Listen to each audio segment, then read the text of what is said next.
الحمد لله نحمده ونستعينه ونستغفره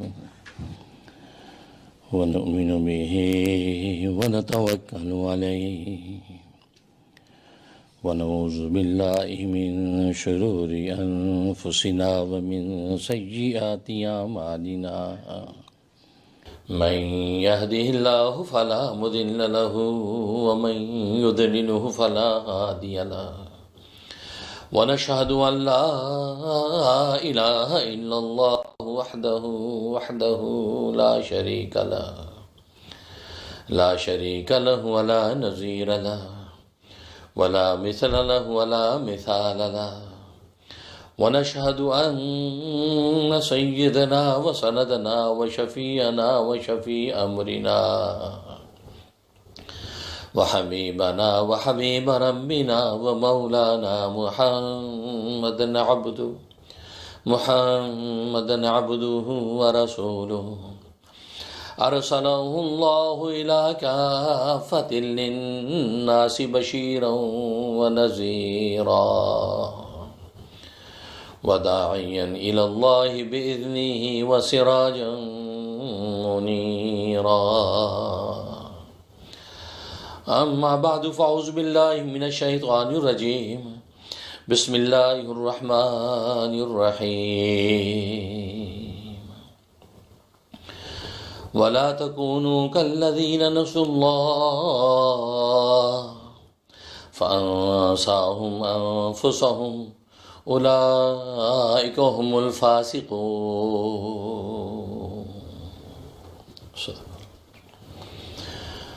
بزرگان محترم، برادران عزیز اور میری اسلامی بہنیں، اللہ تبارک و تعالی نے انسان کو جسم اور روح دو چیزوں سے مرکب پیدا کیا ہے۔ اس کے وجود کا ایک حصہ جسم ہے اور اس کے وجود کا دوسرا حصہ روح ہے۔ جسم اور روح دونوں کا جب اتصال ہوتا ہے تو یہ انسان زندہ ہو جاتا ہے۔ جب جسم اور روح کا انفصال و انفکاک ہوتا ہے تو یہ جسم مر جاتا ہے۔ لیکن مرنے سے پہلے اس جسم اور روح پر بیماریاں بھی عارض ہوتی ہیں کہ جسم بھی بیمار ہوتا ہے، روح بھی بیمار ہوتی ہے، اور ظاہر ہے جب اس پر امراض عارض ہوتے ہیں تو اس کا علاج بھی ضروری ہو جاتا ہے، کیونکہ یہ فطرت کا اصول ہے کہ اگر کسی بیمار چیز کا علاج نہ کیا جائے تو وہ موت اور ہلاکت تک پہنچ جاتی ہے۔ اسے دنیا میں اللہ تبارک و تعالی نے اپنی عادت جاری کر رکھی ہے کہ بیماروں کا علاج کیا جاتا ہے، اور علاج کے لیے اللہ تبارک و تعالی نے دوائیں بھی نازل کر رکھی ہیں کہ لِكُلِّ دَاءٍ دَوَاء، کہ ہر بیماری کے لیے اللہ تبارک و تعالی نے ایک دوا بھی نازل کی ہے۔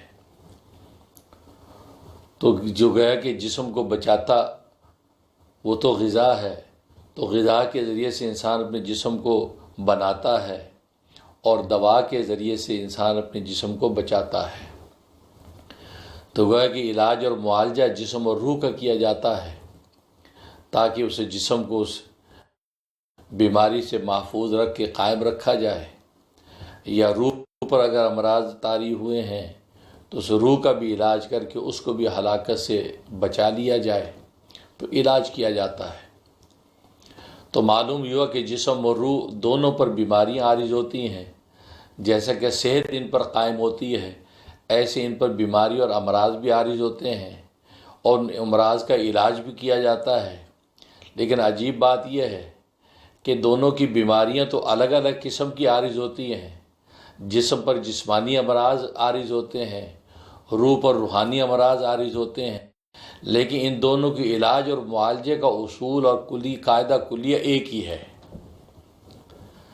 کیونکہ جسمانی امراض کا علاج مطلوب ہو یا روحانی امراض کا علاج مطلوب ہو، تو اس کا قاعدہ کلیہ اللہ تبارک و تعالی نے دنیا میں ایک ہی نازل کر رکھا ہے، اور وہ قاعدہ کلیہ ہے رفع سبب۔ جب بھی کسی مرض کا علاج کیا جاتا ہے تو اس کا اصول یہ قائم کر دیا گیا کہ رفع سبب، یعنی اس مرض کے سبب کو رفع کر دو، اس مرض کے سبب کو ہٹا دو، اس مرض کے سبب کو روک دو، دور کر دو، تو آٹومیٹکلی اللہ تبارک و تعالیٰ کی عادت یہی ہے کہ اللہ اس جسم اور روح کو شفا اور صحت عطا فرما دیتے ہیں۔ اب رفع سبب دنیا میں دو طریقے سے کیا جاتا ہے، یا تو علاج بضد سے کیا جاتا ہے، یا علاج بالمثل سے کیا جاتا ہے۔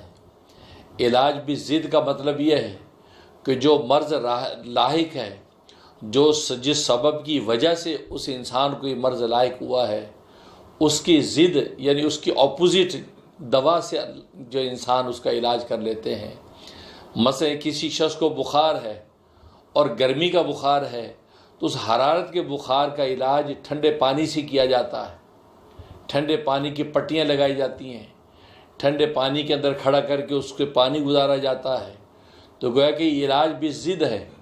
تو حرارت والے بخار کا علاج پانی سے کیا جا رہا ہے تاکہ اس کی ٹھنڈک سے اس کی حرارت کو توڑ دیا جائے۔ اور ایک علاج بالمثل ہے کہ اسی کی مثل ہی سے اس کا علاج کیا جائے۔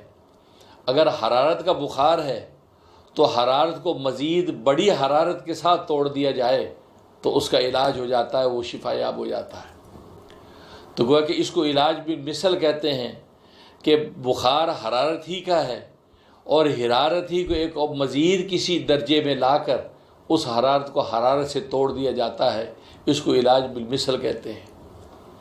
تو اسی طریقے سے برودت کو برودت سے توڑا جاتا ہے، حرارت کو حرارت سے توڑا جاتا ہے، یہ علاج بالمثل ہے۔ لیکن رفع سبب ہی بنیاد ہے دونوں کی، کہ ضد کے ساتھ علاج کیا جائے یا مثل کے ساتھ علاج کیا جائے۔ بنیاد ایک ہی ہے کہ رفع سبب، اس رفع سبب کو ہٹا دیا جائے۔ اور آپ جانتے ہیں کہ جب سبب کا رفع ہو جاتا ہے تو آٹومیٹکلی اس مرض کی جگہ پر صحت آ جاتی ہے۔ اس لیے کہ ارتفاع نقیضین تو ہو نہیں سکتا کہ صحت بھی نہ ہو اور بیماری بھی نہ ہو۔ ہاں، دونوں میں کوئی ایک تو ہوگا۔ اگر مرض ہٹے گا تو صحت ملے گی، صحت ہٹے گی تو بیماری کا سے لاحق ہوگا۔ تو گویا کہ ارتفاع نقیضین تو محال ہے کہ ایک شخص صحت مند بھی نہ ہو، بیمار بھی نہ ہو، کوئی نہ کوئی ایک نقیض اس کے اوپر وارد رہتی ہے۔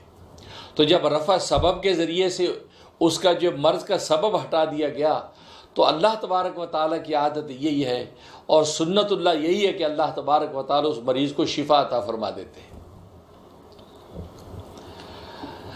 اب یہ بات آپ جانتے ہیں کہ گزشتہ جمعے ہم نے اس موضوع پر گفتگو کی تھی کہ اللہ تبارک و تعالیٰ کے ساتھ دو طرح کے تعلق ہیں، کہ ایک اللہ کے ساتھ بندوں کا تعلق، ایک بندوں کا بندوں کے ساتھ تعلق۔ تو بندوں کا بندوں کے ساتھ جو تعلق ہے اس کو تکوینی تعلق کہتے ہیں، اور بندے کا اللہ کے ساتھ جو تعلق اس کو تشریعی تعلق کہتے ہیں۔ تو گویا کہ دنیا میں تشریعی اور تکوینی دو طرح کے تعلقات تھے، اور ہم نے یہ بات عرض کی تھی کہ ان تعلقات کے اندر آگے دو کیفیتیں تھیں، ایک ضرورت کی کیفیت تھی اور ایک محبت کی کیفیت تھی۔ تعلق اگر ضرورت کا ہوگا تو قانونی ہوگا، اگر تعلق محبت کا ہوگا تو جنونی ہوگا۔ اور ہم نے یہ عرض کیا تھا کہ اللہ تبارک و تعالیٰ کے ساتھ جو بندوں کا تعلق ہے وہ تو قانونی رہتا ہے، ضابطے کی کارروائی تک رہتا ہے، لیکن مخلوق کا مخلوق سے جب تعلق ہوتا ہے تو وہ محبت کا تعلق قائم ہو جاتا ہے، یہاں تک کہ وہ جنونی ہو جاتا ہے، یعنی ضروریات سے بڑھ کر مستحبات تک انسان پہنچتا ہے۔ لیکن اللہ تبارک و تعالیٰ کے معاملے میں سے فرض اور واجب پورا کرنے پر اکتفا کرتا ہے، اس پر مستحبات، اللہ کی محبوب چیزوں کو جو اڈاپٹ کرنا، اللہ تبارک و تعالیٰ کے لیے مزید آگے سے آگے نوافل کے ذریعے سے قرب پانا، یہ جذبہ عام طور پہ انسانوں میں ٹھنڈا رہتا ہے۔ ہاں، دنیاوی اور تکوینی تعلقات میں تو یہ جذبہ کار فرما رہتا ہے۔ بیوی کو صرف کھانے پینے اور مکان دینے تک اکتفا نہیں کرتا، بلکہ مزید اس کو زیورات دیتا ہے، اس کو تحفے تحائف دیتا ہے، خوبصورت پوشاکیں دیتا ہے، ایکسٹرا محبت اور پیار دیتا ہے۔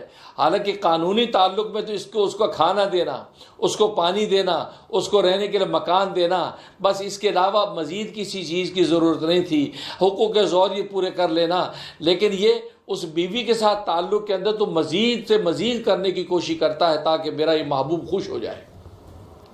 لیکن اللہ تبارک و تعالیٰ کے ساتھ ایسا محبت کا تعلق نہیں ہوتا کہ انسان فرائض واجبات سے آگے بڑھ کر یہ سوچے کہ اللہ کو نماز بڑی پسند ہے تو تہجد بھی پڑھ کے دکھاؤں گا، اللہ کو نماز بڑی پسند ہے تو اشراق کا بھی عادی بنوں گا، اللہ کو نماز بڑی پسند ہے تو چاشت کا بھی ناغہ نہیں کروں گا، اللہ کو نماز بڑی پسند ہے تو اوابین کے لیے بھی کھڑا ہو جاؤں گا، اللہ کو روزہ بڑا پسند ہے تو میں جمعرات اور پیر کا مسرور روزہ بھی رکھوں گا، میں جو ایام بیج 13، 14، 15 یہ چاند کی تاریخوں کا بھی روزہ رکھوں گا، یہ یوم عاشورہ 10 محرم کا بھی روزہ رکھوں گا، 15 شعبان کا بھی روزہ رکھوں گا، گویا کہ فرض روزوں سے بڑھ کر مزید نوافل مسنون روزوں کو بھی کروں گا۔ یہ جذبہ اللہ کے مقابلے میں انسان کے اندر ٹھنڈا رہتا ہے۔ تو سوال یہ پیدا ہوا کہ آخر اس کی وجہ کیا ہے؟ جبکہ اللہ تبارک و تعالیٰ کے احسانات کا عالم یہ ہے کہ یہ تو سر ہی نہیں اٹھا سکتا، اللہ نے سب کچھ ہی اللہ نے اس کو دیا، اس کا اپنا تو کچھ بھی نہیں ہے، لیکن یہ دنیا کے دوست یار، دنیا کے محبوب، دنیا کی اس کی محبوب بیوی، دنیا کے اس کے محبوب بچے، انہوں نے تو اس کو کچھ بھی نہیں دیا، اس پر تو یہ محبت کے تعلقات لٹاتا ہے، محبت کے جنون میں کیا کچھ کر ڈالتا ہے ان کے لیے۔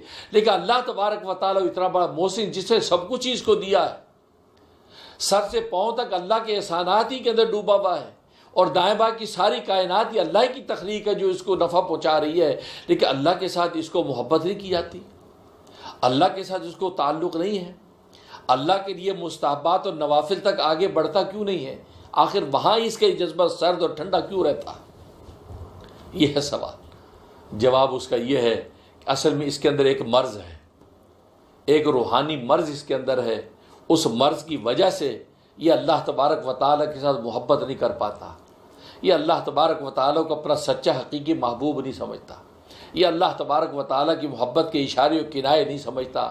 کیوں؟ اس لیے کہ اس کے اندر ایک مرض ہے، اور وہ مرض کیا؟ نسیان کا مرض ہے، بھولنے کا مرض ہے۔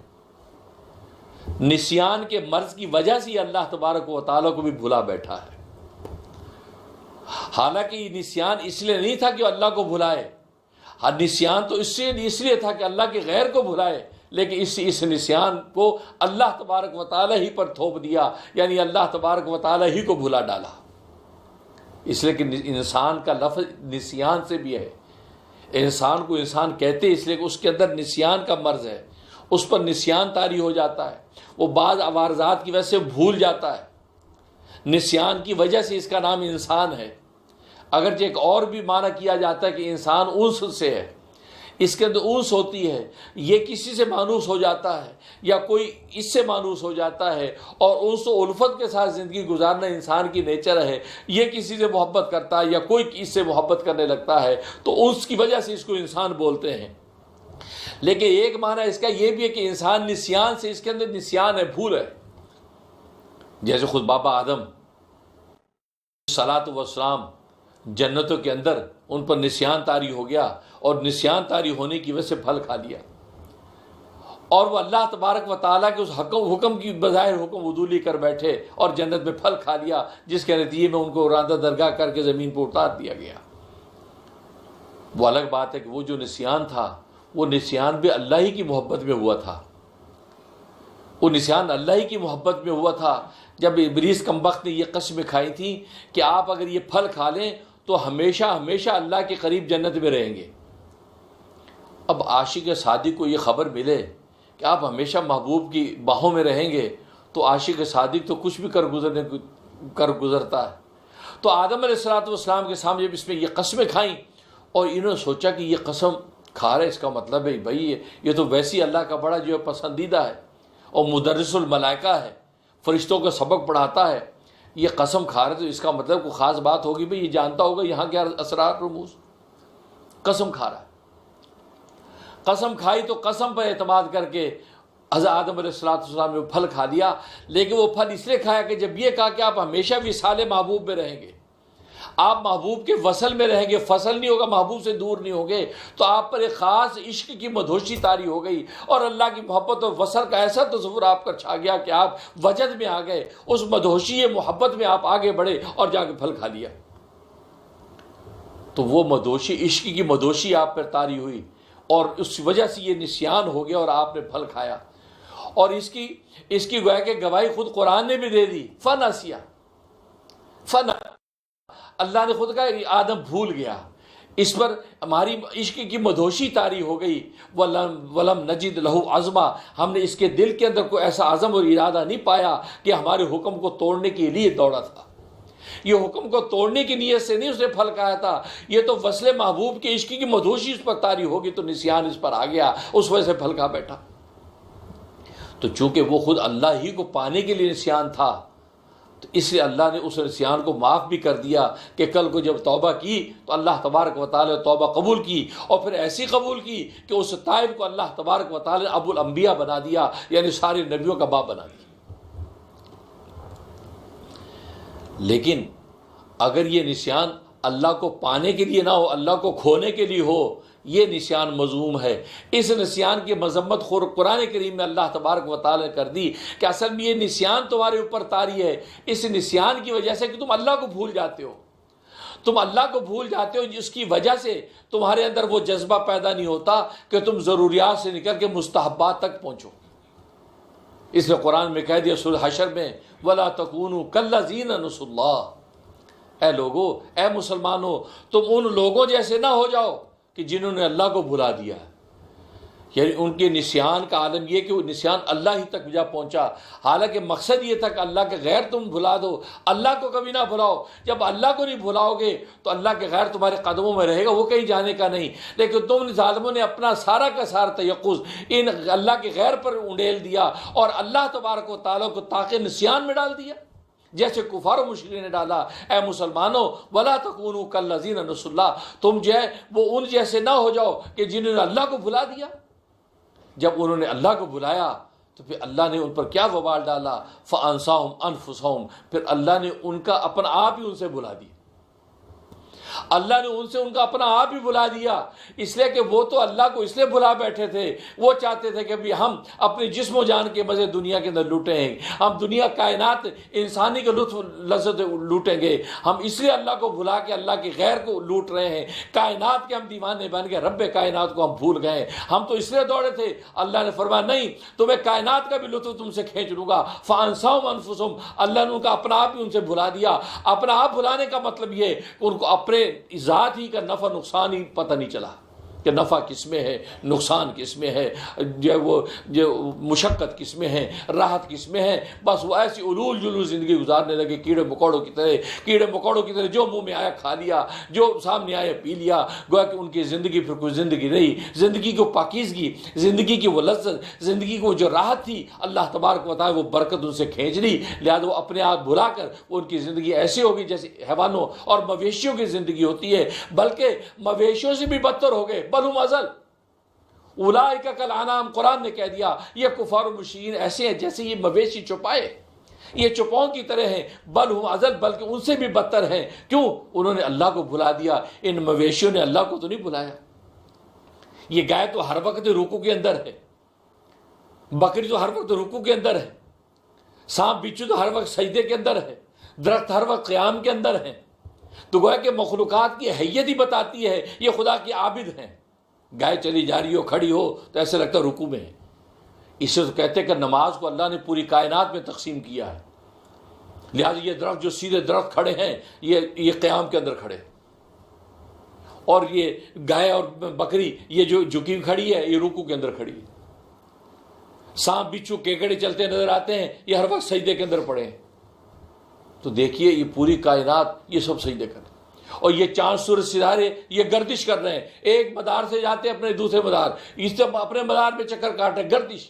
تو گردش خود نماز کا حصہ ہے، کیونکہ گردش کا مطلب یہ ہوتا ہے کہ آپ ایک نقطے سے چل کے دوبارہ اسی نقطے پہ واپس آ جائیں۔ لہذا نمازی بھی جب نماز پڑھتا ہے تو پہلی رکعت سے چلتا ہے، قیام سے شروع ہوتا ہے، پھر گھوم کر واپس اسی رکعت میں پھر آ جاتا ہے، پھر تیسری رکعت میں پھر وہیں آ جاتا ہے، پھر تو یہ گردش کا پورا ماحول جو ہے اس نماز کے اندر چلتا ہے۔ تو عالم فلکیات و آسمانوں کے چاند سورج ستارے یہ گویا کہ نماز کی گردش کو ادا کر رہے ہیں، اور نماز کے اندر تسبیحات ہیں، سبحان اللہ سبحان اللہ سبحان ربی الاعلیٰ سبحان ربی الاعلیٰ، تسبیحات ہیں۔ تو کائنات پوری کی پوری یہ تسبیح کرتی ہے۔ خود قرآن نے کہا کہ ہر چیز نے اپنی تسبیح اور نماز سیکھ لی ہے۔ ہر چیز نے اپنی تسبیح اور نماز سیکھ لی ہے، تو یہ ساری کائنات، یہ درخت پودے، یہ تسبیح کر رہے ہیں، اور تسبیح نماز کا رکن نماز کے اندر موجود تسبیح ہے۔ اور پھر جنت دعا کرتی ہے، جنت و دوزخ دعائیں کرتے ہیں، تو اللہ تبارک و تعالی دعا کو بھی اس کا حصہ بنا دیا، کیونکہ نماز کے اندر دعا یا رب اغفر لی ولوالدی وللمؤمنین یوم یقوم الحساب، تو وہ دعا جو اس کا رکن تھا، حصہ تھا، وہ اللہ نے جنت و دوزخ میں تقسیم کر دیا۔ جنت اہل ایمان کے لیے دعائیں کرتی ہیں، اور جہنم کفار کے لیے جو ہے وہ بد دعائیں کرتی ہیں، تو گویا کہ دعا کا تصور جو جنت دوزخ میں تقسیم ہوا تھا وہ خود نماز میں موجود۔ تو معلوم یہ ہوا کہ نماز پوری کائنات میں اللہ نے تقسیم کی، اور انسان کو ایسا اشرف و افضل بنایا، افضل الکائنات بنایا، کہ ساری کائنات کی نماز سمیٹ کر اکیلے انسان کو دے دی۔ انسان کی نماز میں قیام بھی ہے، رکوع بھی ہے، سجدہ بھی ہے، تشہد۔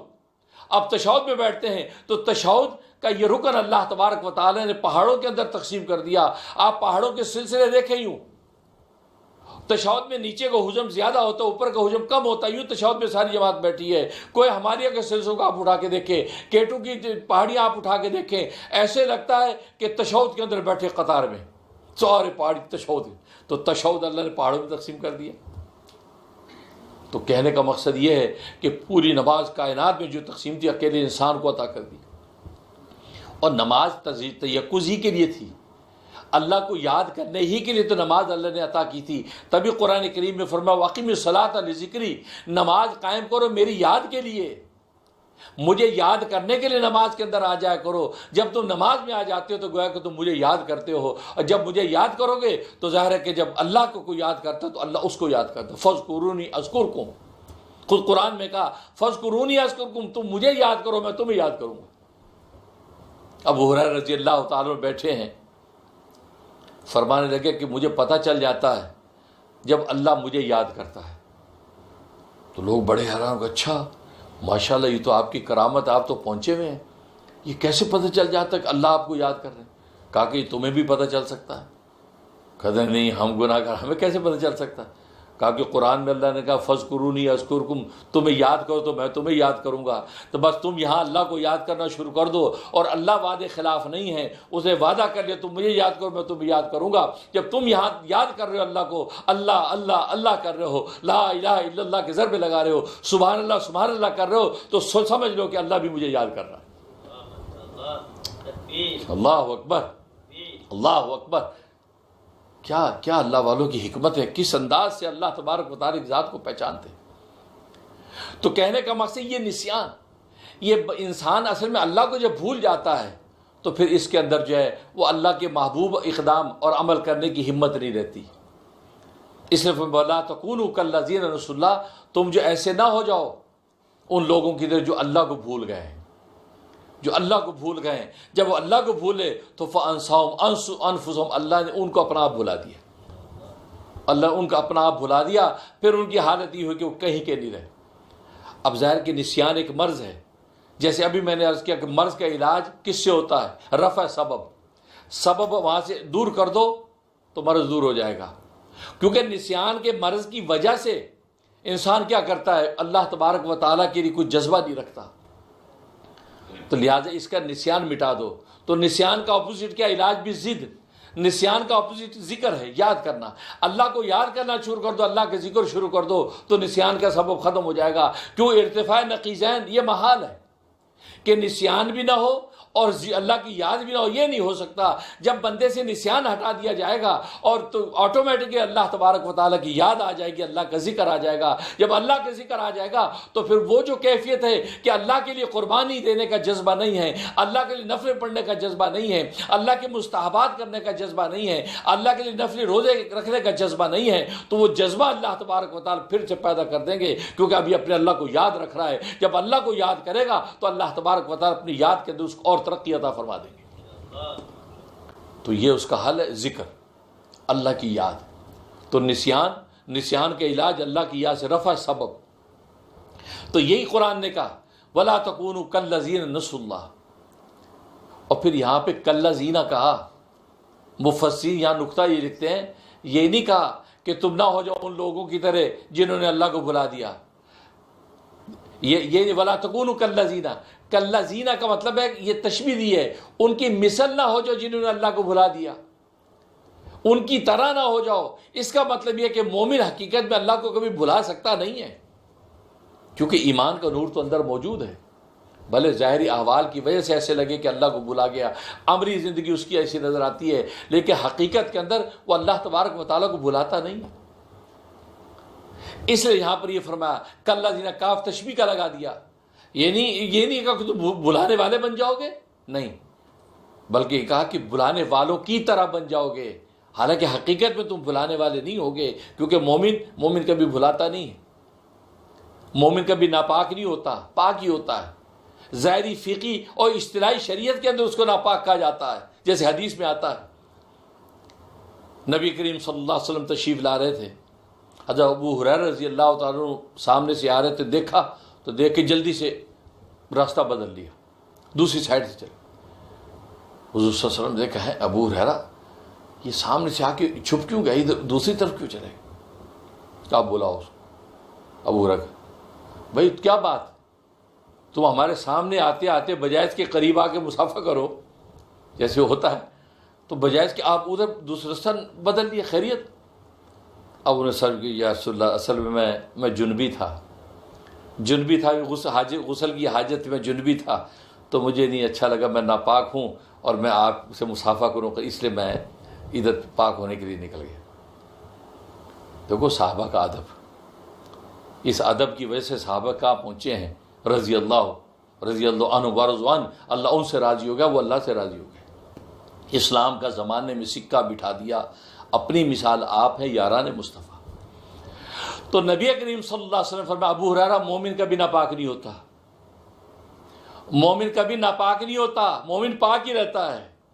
اس کا مطلب یہ کہ تو اپنے آپ کو ناپاک نہ تو پاک ہی ہے، اس کا مطلب کیا ہے؟ مطلب ہے کہ اپنی حقیقی معنی بھی یہ ناپاک نہیں ہے، ظاہری جو شرعی احکام ہے کہ بھی غسل یہ جنابت واجب ہوگا غسل کر لیجئے، اس کا یہ طریقہ، یہ فرائض، یہ اس کے واجبات پورے کر لیجئے، اب آپ اصطلاحی اور شرعی معنی بھی آپ پاک ہو گئے، لیکن حقیقی اور باطنی معنی میں مومن ناپاک نہیں ہوتا۔ ظاہر کو ناپاکی کو پسند نہیں کرتا، برداشت نہیں کرتا۔ اگر ناپاک ہے، جیسے ابو ہریرہ ناپاک ہیں، اندر سے شرمندہ ہو رہے ہیں کہ یار میں ناپاک اور رسول اللہ کو ملوں، سائڈ پہ ہو گئے، تو یہ جو آپ کا اعتراف ہے ناپاکی ہے، یہی آپ کی باطنی پاکی کی گواہی ہے،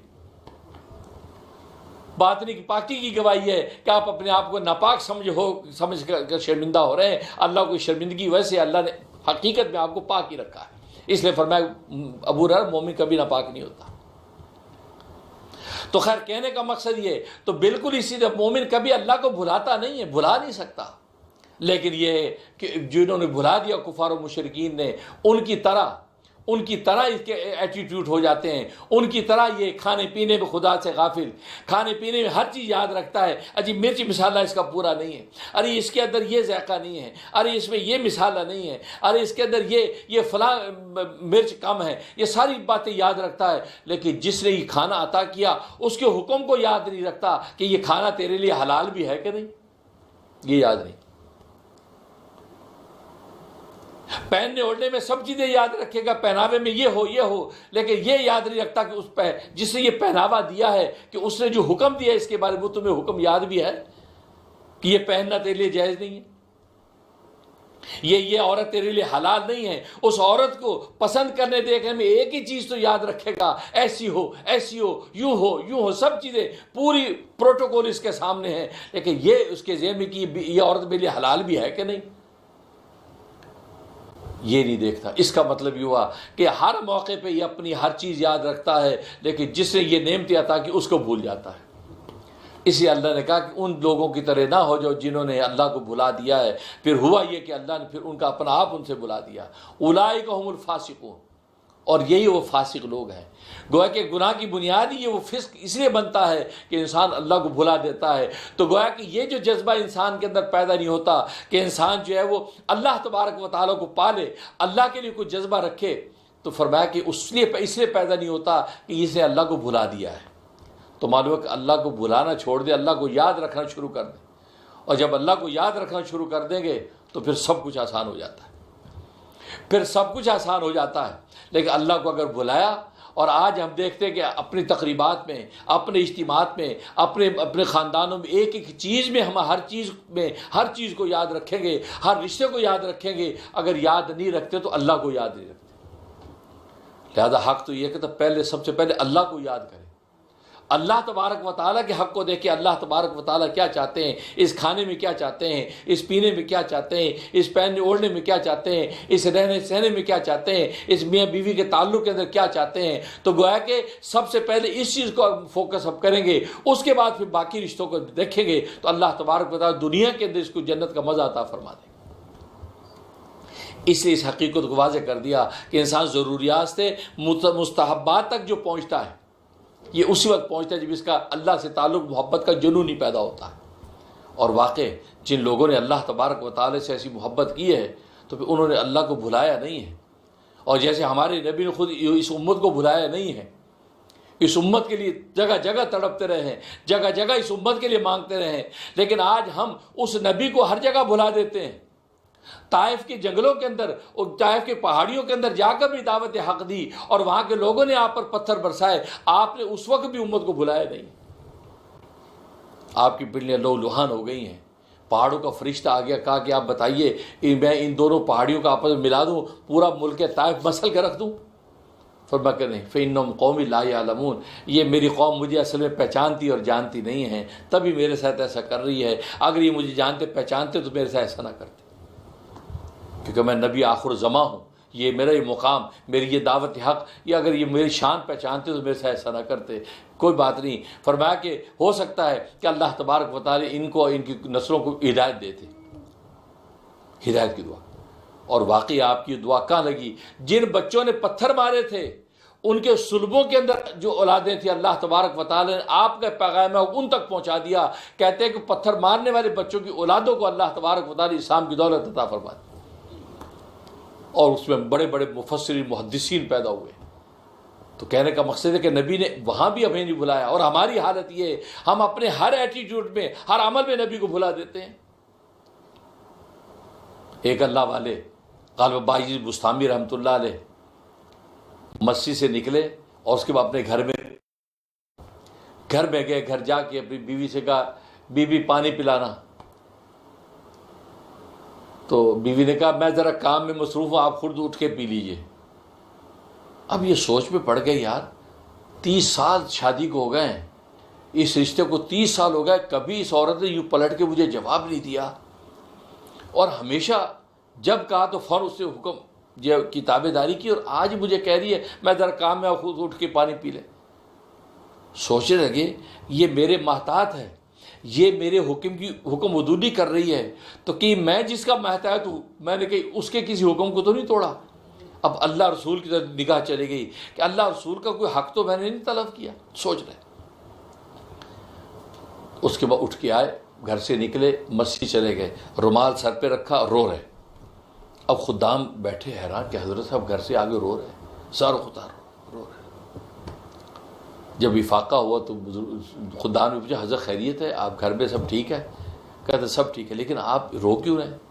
کہا کہ ہوا یہ کہ آج میں جب گھر میں گیا ہوں تو میں نے کہا کہ پانی پلا، تو کہنے لگی اٹھ کے پی لو، میں ذرا کام میں ہوں. 30 سال تک جس عورت نے کبھی میری حکم عدولی نہیں کی، آج اسے جب یہ بات کی تو میں نے سوچا کہ مجھ سے آخر کون سی ایسی کوتاہی ہوئی جب میں اللہ کے رسول کو بھول گیا ہوں، جس کی وجہ سے آج مجھ پر یہ آفت آئی ہے. میں سوچا تو مجھے یاد آیا، آج جب میں مسجد سے باہر نکلا تھا تو سنت کے مطابق جوتا نہیں پہنا تھا. جوتا پہنتے ہوئے میں اپنے محبوب کی سنت کو بھول گیا تھا. اللہ تبارک و تعالی ہاتھ کے آج مجھے جواب دیا، تو ہمارے محبوب کو بھولا ہے تو تیرا محبوب آج تجھے بھول گیا. یہی ہوتا ہے میرے دوستو. آج ہماری بیویاں جب ہمیں بھلاتی ہیں، ہمارے حکم کو اگنور کرتی ہیں، تو ایک لمحے کے لیے بجائے اس پہ اب جذباتی غضبناک ہوں، ایک کے لیے ضرور سوچیں کہ یار میں کہیں اللہ کے محبوب کو تو نہیں بھولا جو آج میرا محبوب مجھے بھول رہا ہے. یاد آئے، اوہو ہم نے آج مسجد سے نکلتے جوتا سنت کے مطابق نہیں پہنا، قدم سنت کے مطابق نہیں نکالا تھا، تو اس لیے جب ہم نے اللہ کے محبوب کے ادا کو بلایا تو ہمارے محبوب نے ہماری ادا کی پرواہ نہیں کی.